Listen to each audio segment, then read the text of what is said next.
Nobody sat you down when you were young and explained the rules.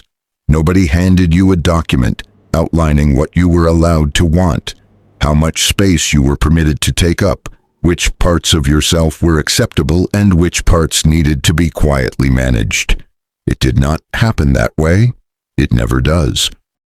What happened instead was slower, quieter, so gradual that by the time you were old enough to examine it, the rules had already become invisible, not because someone hid them from you deliberately, but because that is how systems work.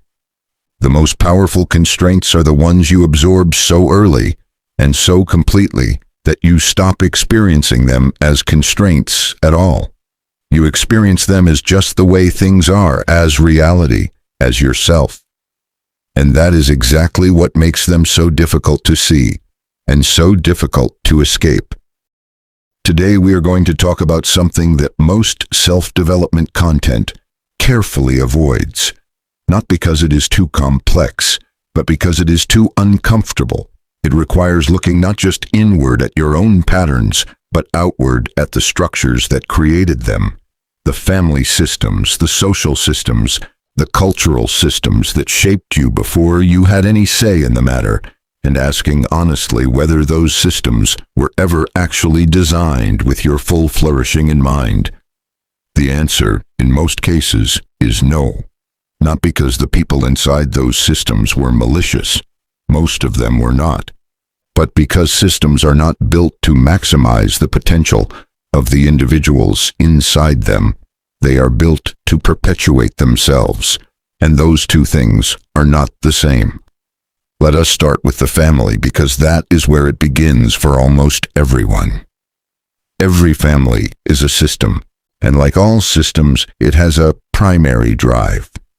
Not love, not growth, not the happiness of its members, but stability, homeostasis, the maintenance of its own existing structure.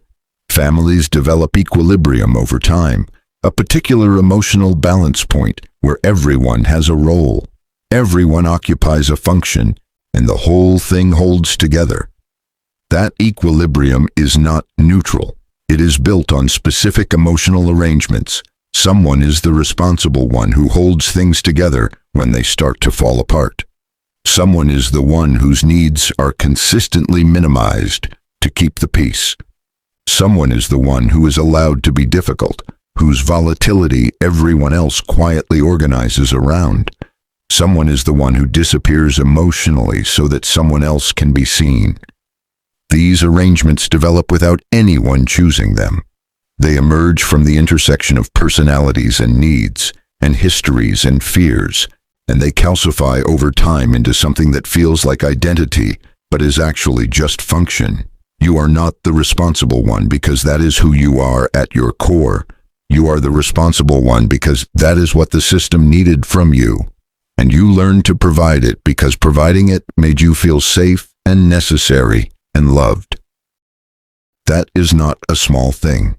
That learning happened early. It happened at an age when your brain was still forming, when your understanding of love and safety and belonging was still being written. And what got written in that early period does not just disappear when you grow up and move out and start your own life. It travels with you. It shows up in every relationship, every workplace dynamic, every moment where you face a choice between your own needs and someone else's comfort. The family system does not just shape your behavior. It shapes your sense of what you deserve. And for a lot of people, what they learned to deserve was less space, less visibility, less permission to want things that the system could not accommodate. Now here is where it gets more complex, because the family system does not operate in isolation. It exists inside a larger social system that has its own mechanisms for keeping people contained. Think about what most social environments actually reward. Not depth, not genuine self-expression, not the kind of honest and sometimes uncomfortable authenticity that real growth requires. What they reward is legibility, being easy to read, easy to categorize, easy to predict, being the kind of person that other people know how to relate to without having to stretch themselves. The moment you become harder to categorize, the moment you start developing interests or values or ways of being that do not fit neatly into the role the social environment had assigned you, something shifts. The warmth becomes slightly conditional. The belonging becomes slightly provisional. Not enough to name, not enough to confront directly, but enough to feel. And what you feel is the system recalibrating, applying gentle but persistent pressure to bring you back inside the lines. This is not conspiracy. It is not even cruelty most of the time. It is just what systems do. They self-correct, they maintain equilibrium, and any element that threatens the equilibrium gets managed.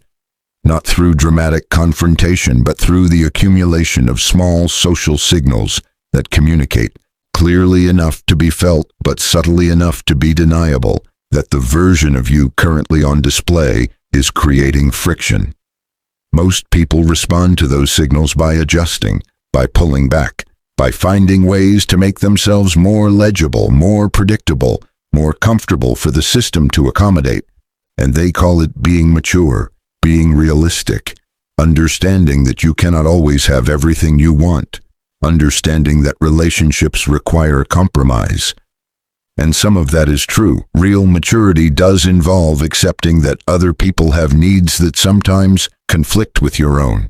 Real relationships do require genuine compromise, but there is a difference between genuine compromise and chronic self-reduction, between choosing to adapt in specific moments and losing yourself entirely to the project of being manageable. That difference is one of the most important distinctions a person can learn to make, and most systems are not interested in helping you make it, because the distinction, once made clearly, produces people who are harder to manage.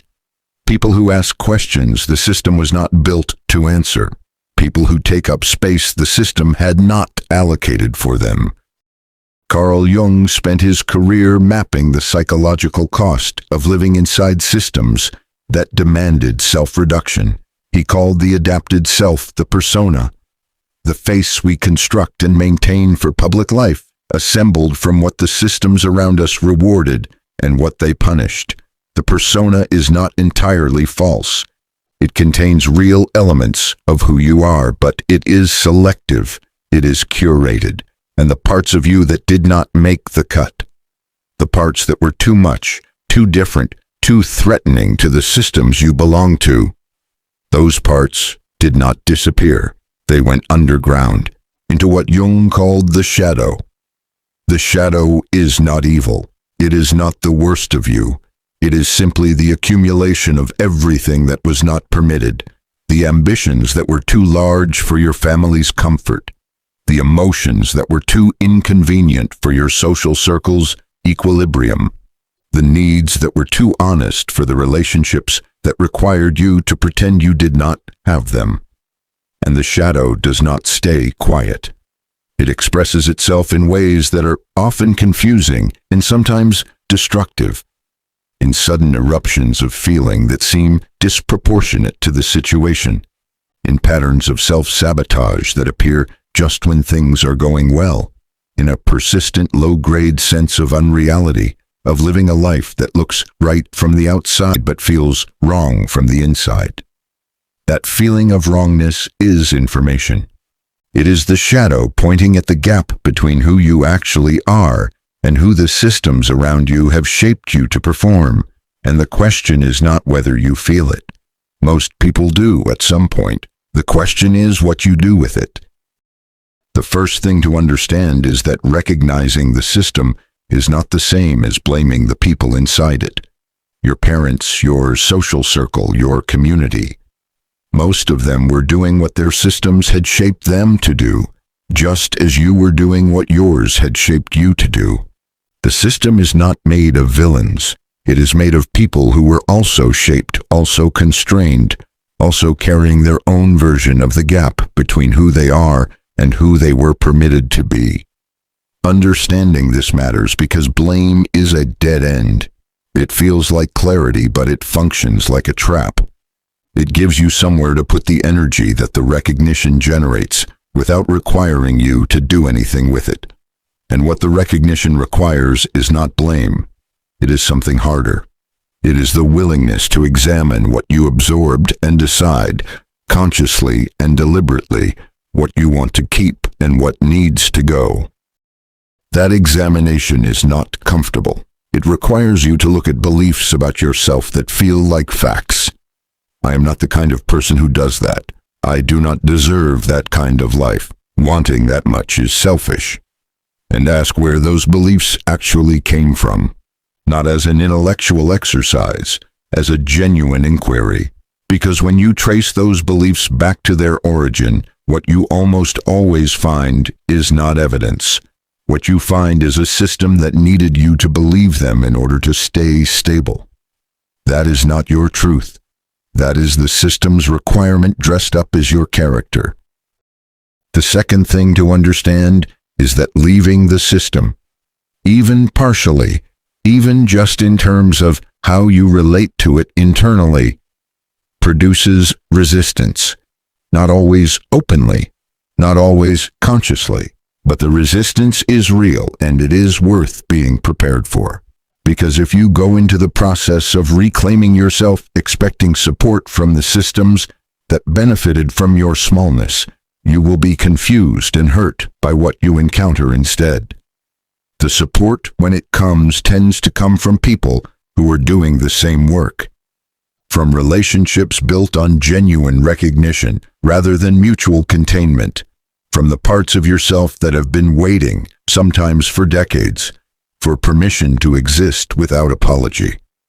And here is what those parts of you have been trying to tell you in every moment of that low-grade wrongness, in every flash of feeling that the life you are living is somehow not quite yours. You were not built to be manageable. You were not put here to make systems comfortable. The version of you that fits neatly inside every structure that was handed to you is not the full version. It is the edited version. The version that learned to take up exactly as much space as it was given and call that enough. It was never enough. You knew that. The wrongness you have been feeling is not a malfunction. It is the full version of you pressing against the walls of a container. It was never actually designed to fit inside. The system did not fail you by being a system. Systems do what systems do, but you do not have to spend the rest of your life organized around its requirements. You are allowed to want more than what you were assigned. You are allowed to take up more space than what was allocated. You are allowed to become someone that the system that shaped you does not entirely recognize. That is not ingratitude. That is not selfishness.